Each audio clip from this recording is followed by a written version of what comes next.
우리의 스승은 성령님이십니다. 우리의 스승은 성령님이시다. 오늘 이제 스승의 주일을 우리가 맞이했는데요. 이제 참된 스승, 참된 스승이 누구일까요? 오늘 16절에 보니까 모든 성경은 하나님의 감동으로 된 거. 하나님의 감동. 그게 뭘까요? 그게 바로 성령입니다. 하나님의 감동, 여기 감동이라고 하는 것은 성령 하나님을 이야기하는 것이죠. 그래서 성령 하나님으로 인하여 성경책이 쓰여진 것이고 교훈과 책망과 바르게 함과 의로 교육하기에 유익하다. 이렇게 말씀하고 있습니다. 스승이 무슨 뜻일까요? 스승. 네. 나를 가르쳐 주시는 분 맞습니다. 국어사전을 보니까 자기 자신을 가르쳐서 인도하시는 분, 그분을 향하여 스승이라 이렇게 이름합니다. 나를 지도해 주시고 내 삶을 이끌어 주시는 것을 의미하는 것이죠. 그러므로 스승은 선생님이요, 또 어른이요, 선배요, 지도자요, 또 인도자를 향하여 스승이다 이렇게 말합니다. 학교에 있는 선생님만 스승이 아니고 내 삶을 인도해주는 선배도, 또 이제 부모님도, 또 이제 동네 어른도 다 스승이 될 수 있다라고 하는 것을 이야기합니다. 그래서 과거의 스승은 누구였을까요? 동네 어르신들이죠. 자녀를 키우다 보면 부모 입에서 도저히 가르칠 수 없는 것들이 있어요. 그럴 때는 누구 힘을 빌려요? 옆집 어르신의 힘을 빌리죠. 우리 아들 말 안 들어요. 그러면은 옆집에 있는 할아버지가 이제 손잡고 되는 아이를 불러다가 이런 거야 라고 타일러 주죠. 또 그 대표적인 게 뭐예요? 오줌 싸면 키를 둘러쓰고 옆집으로 가서 소금 받아오라고 하잖아요. 부모님이 해도 안 되니까 옆집에서 소금 받아러 왔다 그러면 막 핀잔을 주죠. 핀잔을 줘서 창피를 줘서 다시는 그렇게 못하게끔. 그래서 예전에는 이렇게 삶의 공동체를 형성하고 있습니다. 나 혼자 살아가는 것이 아니에요. 그렇기 때문에 동네 어르신이 지나가면 그 사람이 누구이든지 간에 고개를 숙여서 인사했습니다. 그런 동네 어르신들은 우리 동네에만 있는 게 아니고 옆 동네에도 계시잖아요. 다른 동네에 가서도 친구가 살고 있는 옆 동네에 놀러 가셔서도 거기서도 불의를 보면, 잘못된 것을 보면 가르칠 수 있는, 이제 그래서 가르치기도 하고 또 이제 동네 젊은이들이 그 어르신 말에 고개를 숙이고 순종하는. 그래서 이제 동네 어르신들이 우리의 스승이 되는 그런 시대가 있었습니다. 또 예전에는 선배가 스승이 되었습니다. 그래서 내가 어느 학교에, 대학에 지금 입시를 준비하고 있노라고, 내 꿈은 이러이러한 것이라고 말을 해주면 동네 선배가 그렇게 나도 해봤더니 이런 실수가 있더라. 그래서 이렇게 하는 게 더 좋겠다. 그런 이야기들을 해주니까 내 삶을 이끌어주는 거잖아요. 그러니까 스승이라 이렇게 말할 수 있습니다. 또 이제 집안의 형님들이 스승이 되기도 합니다. 그래서 큰 형님을 아버지처럼 따르고 또 큰 누나를 어머니처럼 이렇게 따르기도 하고 또 큰 누나가 동생들을 책임지고 양육하기도 합니다. 그러므로 동생들에게는 이제 집안에 이제 언니 오빠들이 스승이 되는 셈입니다. 그러나 요즘에는 스승이 없는 시대라 이렇게 말을 하죠. 동네 어른들은 바른 말 하는 것을 주저합니다. 힘으로 치면 젊은이가 훨씬 더 세죠. 그래서 예전에는 이제 무엇으로 훈육해요? 권위로 훈육하는 겁니다. 권위. 동네 어르신으로서의 권위, 그걸로 훈육하는 거고 또 거기에 순종하는 거예요. 그런데 요즘 이제 젊은이들은 그런 거를 개의치 아니하려고 합니다. 한 동네 살아도 누가 누군지 잘 구별이 안 가고, 제가 어렸을 때 듣던 이야기로 본다면 저 녀석 네 집 아들이야? 네 집 아들인지도 몰라요 요즘은. 그러니까 가르칠 수도 없고 가르친다고 해도 듣지도 않는 그런 시대가 되었습니다. 또 그렇게 가르치는 것을 누가 원치 않습니까? 부모님들이 원치 않습니다. 금쪽 같은 내 자식 누가 잔소리해? 나도 한번 때려보지 않고 키웠어. 누가 누구 아들한테 지금 잔소리하는 거야? 당신 아들한테나 잔소리해. 이렇게 부모들이 원찮아요. 그러니까 감히 말해줄 수가 없는. 그렇게 가면, 그렇게 성장하면 반드시 타락할 수밖에 없고, 반드시 잘못되는 것을 다 아는데도 불구하고 말해줄 수가 없어요. 젊은이 그렇게 가면 안 돼. 아무개야 그렇게 하면 안 돼. 이렇게 가르쳐주고 싶은데 가르치다가 잘못하면은 이제 젊은이가 막 들이받아요. 그 들이받는 힘은 어디서 나와요? 부모가 뒤에서 응원해 주니까 그래요. 한번 들이받아요? 그러면 이제 부모가 찾아옵니다. 아니 내가 이런 말 했더니 이 녀석이 나 이렇게 들여봤대? 그러니까 당신 아들이나 잘 가르치지? 이렇게 하니까 그 젊은이가 용기 백 빼서 어른을 몰라보고 하는 거 아니겠어요? 더군다나 낯선 어른이 권고하고 또 나이도 나보다 몇 살 많지 않은 선배, 심지어는 한 가족인 형님이라도 동생을 권면하기가 어려운 시대가 되어버렸습니다. 심지어는 부모라도 자녀들을 지도하기가 어려운 시대가 되었어요. 부모도 자녀에게 말하기가 어려운 거예요. 눈치를 먼저 봐야 돼요. 그럼 언제 배울 거냐? 언제 배워요? 성경도 마찬가지예요. 성경을 이렇게 읽다 보면 좋은 이야기도 있고 축복에 대한 이야기도 있고 우리에게 힘을 주는 이야기도 있습니다만 성경은 우리를 정죄하고 우리가 죄인이라고 말하고 이제 헌신해야 된다고 말하는 그 부분은 성도들은 듣고 싶지 않아요. 그럼 언제 배우죠? 우리는? 그러니까 성경 안에서도 우리 스스로가 스승을 구별하고 거부하는 시대가 되어버렸다라고 하는 것입니다. 왜 부모가 자녀들에게 말하기가 어렵습니까? 조금 가르치려고 들면 자녀들이 뭐라고 말해요? 엄마 아빠가 내 인생 살아줄 거야? 내 인생 내가 알아서 사는 거잖아. 그러니까 간섭하지 말라는 거야. 그 말 앞에 부모님들이 맥을 추지 못하고 부모님이 스승이라고 하는 것을 자녀들이 거부하는 시대가 되었습니다. 누가 이것을 가르쳐줬어요? 세상이 가르쳐줬습니다. 세상. 자기 인생 자기 거야. 부모님이 네 인생 살아주는 거 아니니까 부모님이 원하시는 꿈을 이루려고 하지 말고 자신의 꿈을 이루려고 노력해라.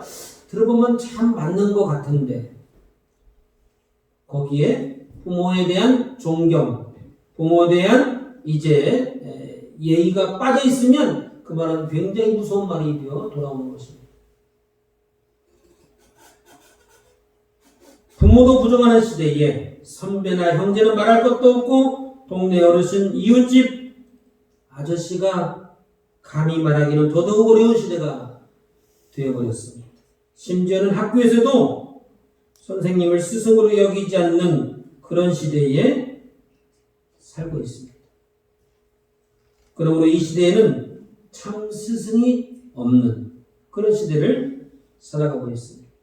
학생들이 학교 선생님을 향하여 이제 거친 말을 하고 거친 행동을 할 때에 그것을 제어하지 못하는 이유가 뭡니까? 그것을 제어했다는 이유로 부모가 달려와서 고소고발하니까 선생님들도 어찌해볼 수가 없는 것이죠. 그러니까 내 자식 누가 망친 거예요? 부모가 망친 거예요. 어려서는 엄하게 다스려야 됩니다. 부모 무서운 줄 알아야 되고 매 무서운 줄 알아야 돼요. 왜 그럴까요? 어느 순간부터는 그것이 통하지 않는 시대가 곧 돌아옵니다. 사춘기를 지나고 조금만 더 성장하면 그래서 이제 사춘기 때는 또 대학 준비하느라고 또 바쁘잖아요. 말도 못 걸어봐요. 교육할 수 있는 시간이 없다고 얘기합니다. 대학교 들어가면 이제 부모 품을 떠났다고 생각하시면 됩니다. 고등학교를 졸업하면 그걸로 끝이에요. 그러니까 가르칠 수 있는 시간이 없지요. 언제 가르쳐야 돼요? 그러니까 부모가 조금 엄하게 할 때 말 들으려고 하는 그 순간에 가르쳐야 돼요. 분재를 할 때에 분재를 잘은 못합니다만 옆에서 많이 봤어요. 소나무 분재할 때 언제 이렇게 철사로 감아줍니까? 어렸을 때 감아줍니다. 커서 감으면 부러지는 거예요. 어렸을 때 방향을 잡아주는 거예요. 이렇게 이 나무는 이렇게 키워야겠다. 근데 우리는 그거를 다 놓치고 나중에 하려고 하니까 그게 어려운 이제 시대가 되기도 합니다만 결국 나의 잘못은 누가 바로 잡아주고 나의 미련은 누가 인도해 줍니까? 인도해 주는 분도 없고 잡아주는 사람도 없는 자기가 원하는 대로 살아가는 그것이 마치 좋은 것이라고 가르치는 시대에 살고 있어요. 자신이 원하는 대로 살아라. 원하는 대로 살면 죄밖에 안 나와요. 인간은 태어날 때부터 죄를 가지고 있어요. 죄성을 가지고 있죠. 누가 가르쳐주지 않아도 거짓말할 줄 알아요. 누가 가르쳐주지 않아도 나쁜 짓을 하게 되어 있다 그 얘기예요. 그러니까 원하는 대로 살아라고 하면 굉장히 무서운 이야기입니다. 내 자녀를 그냥 세상에 던져버리는 거예요. 이 살고 싶은 대로 살아라.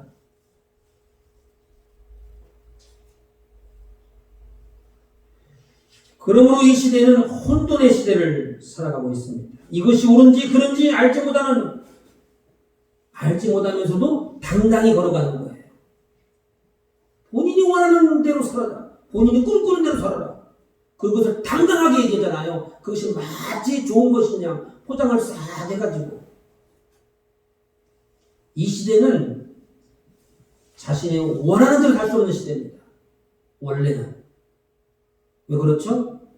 나도 내가 원하는 대로 살면 자녀 양육할 필요 없습니다. 뭐하러 자녀 양육을 합니까? 내가 무슨 책임이 있다고. 나도 내가 원하는 대로 살면 되는 거예요. 그럼 가정은 누가 지키죠? 부모만 지킵니까? 그러니까 가족 공동체라고 이야기하는 거예요. 가족은 나이가 어린 자녀라도 나이가 드신 어르신이라도 공동의 룰을 지켜야 되는 거예요. 공동의 룰. 다른 직업은 다 되는데 그 직업은 절대 안 돼. 부모가 그렇게 말씀하시면 그 직업을 가지면 안 돼요. 자녀가 아직 믿음이 없어서 철이 없어서 성경에서 하지 말라는 그런 직업을 가지려고 할 때에 내 아들아 절대 그건 안 된다 말할 수 있어야지. 요즘에는 뭐 하나 잘하면 돼. 그걸 당당하게 얘기한다니까요. 당당하게 좋은 것이라고. 그래서 혼돈의 시대 내가 그 얘기입니다. 뭐가 좋은지 나쁜 건지 구별이 없어요. 당당하게 이야기하고 힘있게 이야기하면 다 통하는 시대가 되어버렸어요.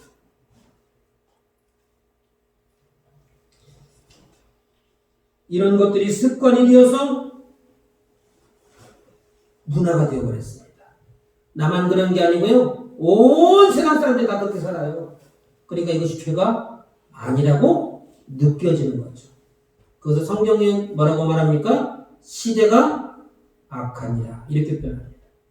시대가 악하니라. 악해져 버렸어요. 그렇게 하는 것이 잘못이라고 보여주고 증명을 해줘도 그때는 고개를 끄덕끄덕 하는데 교회 안에서는 인정을 하는데 교회 밖에만 나가면 뭐 그렇게 살 수 있간디? 그렇게 살면 친구들이 바보라고 그래. 그리고는 하나님 말씀대로 순종하기를 거부해버립니다. 몰라서 거부하는 게 아니고 알면서도 시대가 그런 시대라. 나도 이 세상에서 사회 이름으로 살아가야 되니까 그렇게 살겠다는 것이죠. 그러므로 이 시대는 많은 선생님들이 있지만 참 스승은 없는 그런 안타까운 시대를 살아가고 있습니다. 오늘은 스승의 주일을 맞이하여 참된 스승이 과연 누구인가? 라고는 이제 주제를 가지고 한번 살펴보려고 합니다. 스승 하면 가장 먼저 생각나는 것이 누구입니까? 학교 선생님. 지식을 가르쳐주는 스승이 떠오릅니다. 머리 스승이라고 제가 이름을 붙여봤습니다. 머리 스승. 내 머리를 지식을 가르쳐주는 스승. 머리 스승. 머리 스승은 누구예요? 선생님입니다. 무엇을 가르쳐주죠? 학문을 가르쳐줍니다. 학문.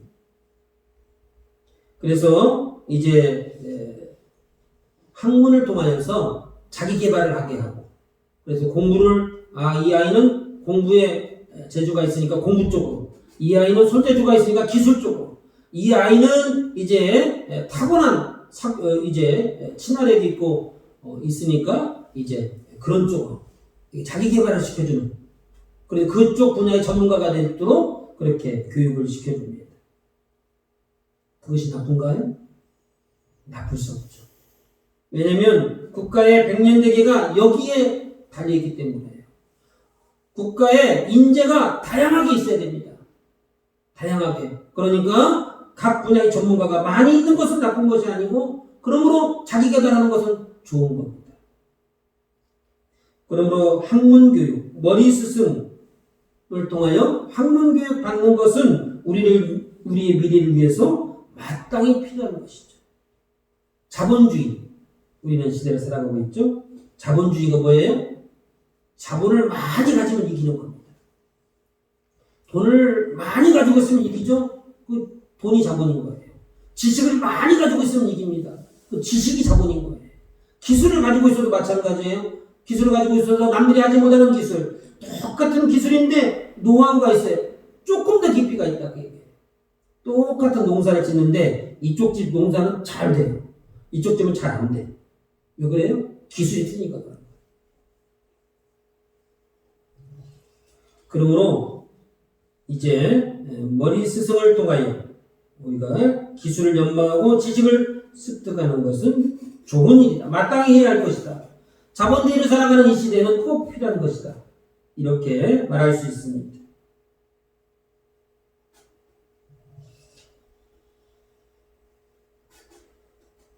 그런데 문제는 머리 교육, 학문 교육만 시키기 때문에 아이들이 똑똑하고 이제 자기 앞가림을 하는 것 같은데, 또 그래서 사는 것은 매우 합리적이고 또 지능적입니다.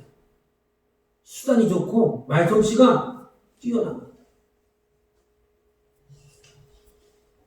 그래서 우리 어렸을 적 그 또래를 생각해 보면 감히 생각지도 못하는 일들을 하죠. 초등학교 날 1, 2학년 때는 그냥 코수건 달고 다니는, 닦고 다니는데, 요즘 아이들은 코수건 달고 닦고 다니는 아이도 하나도 없습니다. 왜냐면 이제 자기 자신을 스스로 챙길 줄 알기 때문에 그런 거죠. 그러기는 안 돼.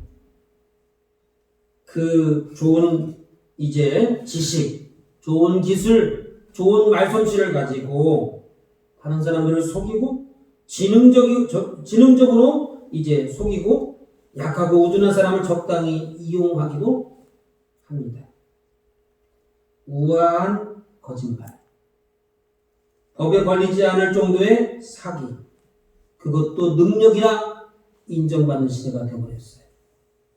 그걸 못하면 이 바보 멍충이, 그걸 못해, 그걸 그렇게 하잖아요. 그것을 못하냐. 적당히 거짓말하고 적당히 사기를 치고 적당히 훔치는 것을 미덕으로 여기고 능력으로 여기는, 그것도 능력이다. 이렇게 말하는 시대에 살고 있는 것입니다.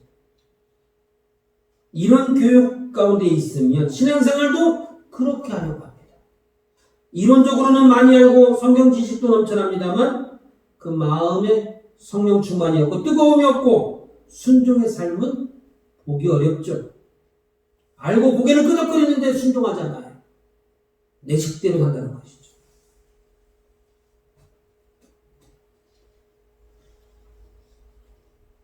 학문 이제 머리 스승을 통하여서 학문 교육, 기술을 연마하는 것 그것만으로는 부족하다고 하는 것을 지금 이야기하고 있습니다.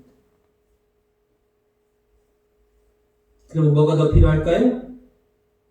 먼저 사람이 되는 것이 중요합니다. 머리 교육에 앞서 사람을 만들어주는 교육, 마음의 교육, 인성 교육이 훨씬 더 중요하다.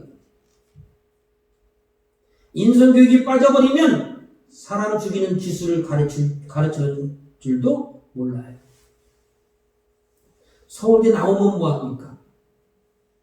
정치판에서 백성들을 우롱하고 돈을 빼가는데 그것을 합법화시키는 거 아닙니까? 우리 우둔한 백성들은 그것이 잘못인지 좋은 것인지 판단하기도 어려워요. 왜냐하면 너무 좋은 머리 가지고 하니까. 우리같이 어리석은 사람들은 봐도 몰라요. 저 법을 통과시키면 결국 내 목에 칼을 겨누는 것인지 우리에게 도움을 주는 건지 우리는 모르고 그냥 투표를 해버려요. 그러니까 지식만 가르친다고 좋은 것은 아니다라고 하는 것입니다. 인성교육이 반드시 필요한 것이죠. 머리 스승은 학교 선생님들이 하는 교육이고 또 이제 각 분야에서 가르치는 선생님들을 통하여 교육이 되어집니다. 그러면 마음의 스승, 인성교육은 누가 해야 할까요? 부모님이 하셔야 돼요. 자녀들의 인성교육은 누가 책임지는 거예요? 학교가 책임지는 거예요? 학교가 책임져 주지 않습니다. 자기 자녀의 인성교육은 부모가 책임지셔야 하는 것이죠. 내 자녀를 사람으로 만들어주는 교육은 부모만이 할 수 있는 특권이에요. 그것을 포기하시면 안 돼요. 부모로서의 책임을 가지고 시켜야 되는 것이죠. 조금 전에 말씀드렸습니다만 그렇게 가르치면 말을 듣는 때가 있습니다. 그 때를 넘기시면 잡기가 어렵죠. 머리 교육만 잘 받은 사람은 사람을 알아보지 못합니다. 그래서 부모를 알아보지 못하고 형제를 무시합니다. 이웃 사람들을 우습게 여긴다 그 얘기예요. 함께 어우러져가는 사회인데 뭐 내일부터 안 보면 그만이지 뭐. 시간 하나 언제 봤다고 가볍게 여긴다 그 얘기예요. 그래서 사람은 마음교육, 인성교육을 잘 받는 사람을 만나야 하는 것입니다.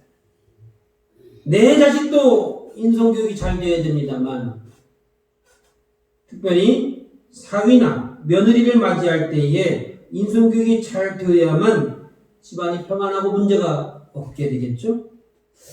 그런데 인성교육을 잘 받았는지 안 받았는지 어떻게 알 수 있습니까? 남의 집에서 이제 식구를 데려오잖아요. 며느리가 됐든 사위가 됐든 그 집에서 인성교육을 잘 받았는지 안 받았는지 어떻게 알아요? 부모님들이 자기 자식의 인성교육에 관심을 가지면 남의 자식 인성도 보이기 시작합니다.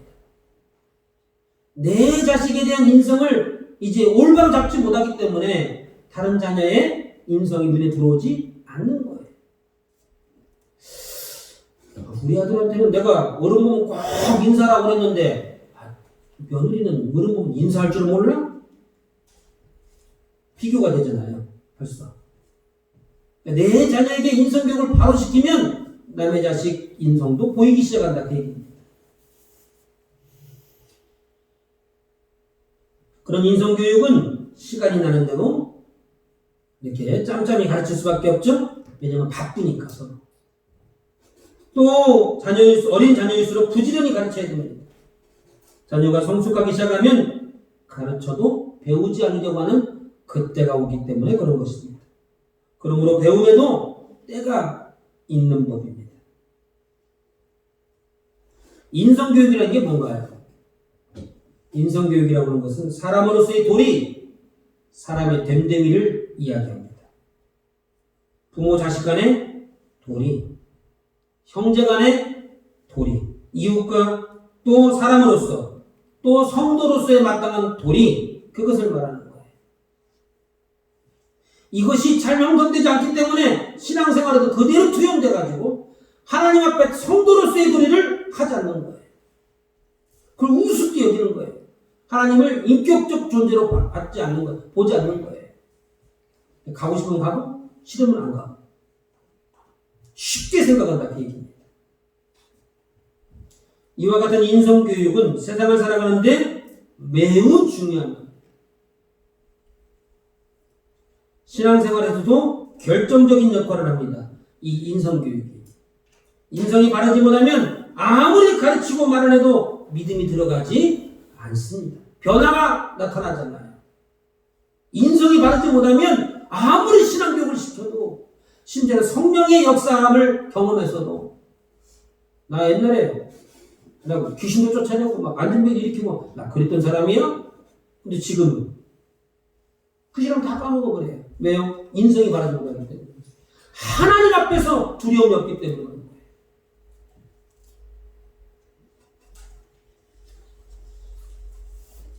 그러므로 인성이 바른 사람은, 믿음이 있는 사람은 절대로 교회 안에서 싸우지 않습니다. 절대로 교회는 우습게 여기지 않습니다. 영적인 질서를 지켜 하나님 앞에 신앙생활을 하게 되어 있는 거예요. 마치 한 집안에서 인성교육이 바로 된 아이는 어떻게 해요? 어른을 알아봅니다. 자기가 집안 모임에 무엇을 해야 되는지 알아요. 되지 않는 아이들은 어떻게 해요?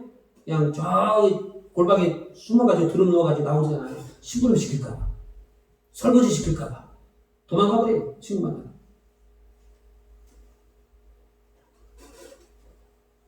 그러므로 믿음이 있는지 알 수 있는 중요한 기준 중에 하나가 뭐냐면 인성이 올바른지 사람의 됨됨이가 어떤지 보면 그 사람의 믿음의 수준도 알 수 있는 것입니다. 이 세상을 살아가는데 머리교육, 지식과 능력도 중요합니다. 그러나 먼저 사람이 되어야 하는 것입니다. 마음교육, 사람의 됨됨이가 훨씬 더 중요한 것이다 라고 하는 것이죠. 그러나 이거보다 더 중요한 교육이 있습니다. 그것이 영적인 교육입니다. 머리 스승과 마음 스승의, 머리 스승은 나를 가르쳐주는 선생님, 선배, 동네 어른이 될 수 있습니다. 마음 스승은 누구예요? 인성을 가르쳐주는 부모님이 하셔야 됩니다. 그러면 영의 스승은 누구일까요? 영의 스승은 바로 성령님이십니다. 목사가 아니에요. 성령님이 우리의 스승이 되시는 겁니다. 학교 공부를 잘해서 능력이 출중합니다. 인성교육도 잘 받아서 어디서든지 인정받고 칭찬을 받습니다. 그러나 영의 스승을 만나지 못하면 이 모든 것들의 의미가 없어지는 것이죠. 하나님을 만나지 못하면 세상에서 말하는 속된 말로 죽으면 끝이 아니에요. 죽으면 끝. 그런데 죽으면 끝나면 괜찮은데 죽으면 끝이 아니라고 하는 것이 문제입니다.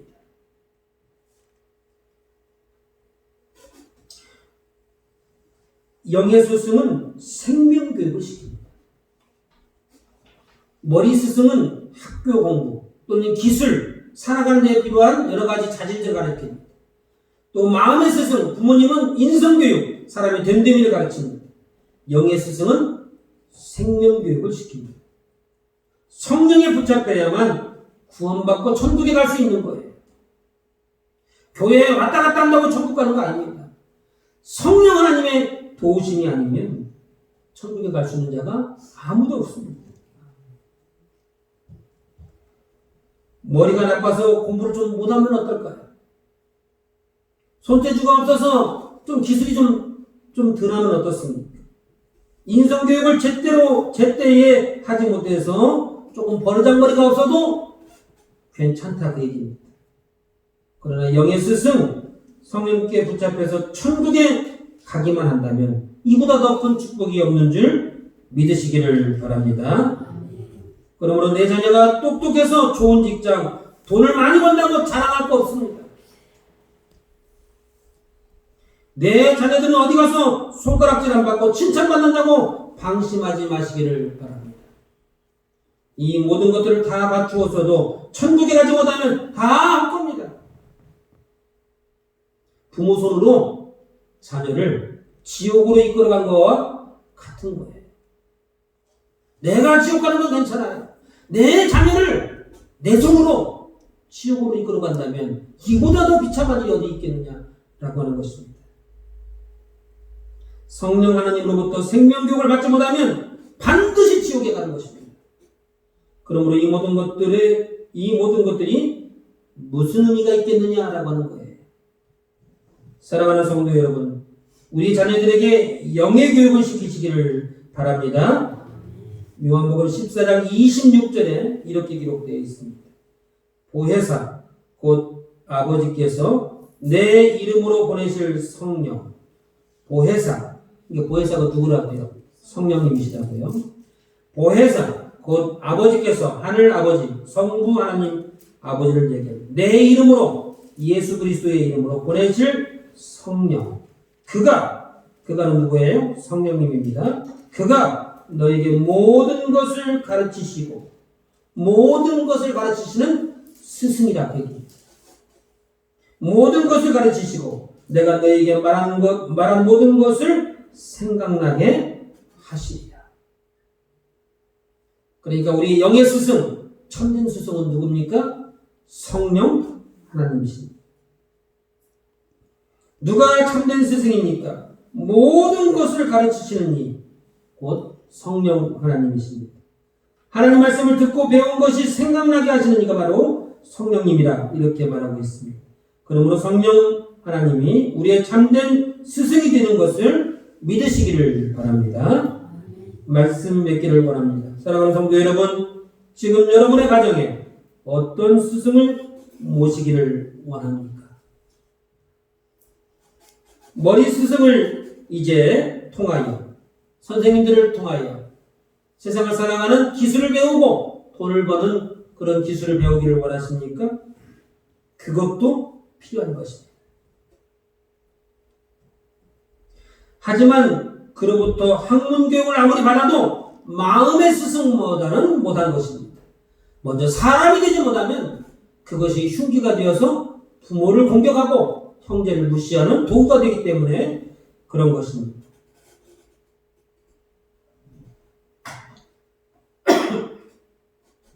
그러므로 학문교육을 받는 것도 중요합니다만 사람 되는 것이 더 중요한 것이죠. 또 이제 마음의 스승으로부터, 부모님으로부터 인성교육을 받습니다만 지옥에 간다면 아무 의미가 없는 것이죠. 그러므로 이제 인간이 되는 것보다도 더 중요한 것은 성령 하나님을 통하여 생명구원 받는 것, 그것이 훨씬 더 중요한 것입니다. 이제 스승의 주일을 맞이하여 성령 하나님을 우리 영의 스승으로 모시고 생명교육을 받으심으로 온 가족이 천국에 이룰 수 있기를 주님의 이름으로 축원합니다. 네, 한번 각자에게 주신 말씀을 가지고 소리내어 기도하십니다.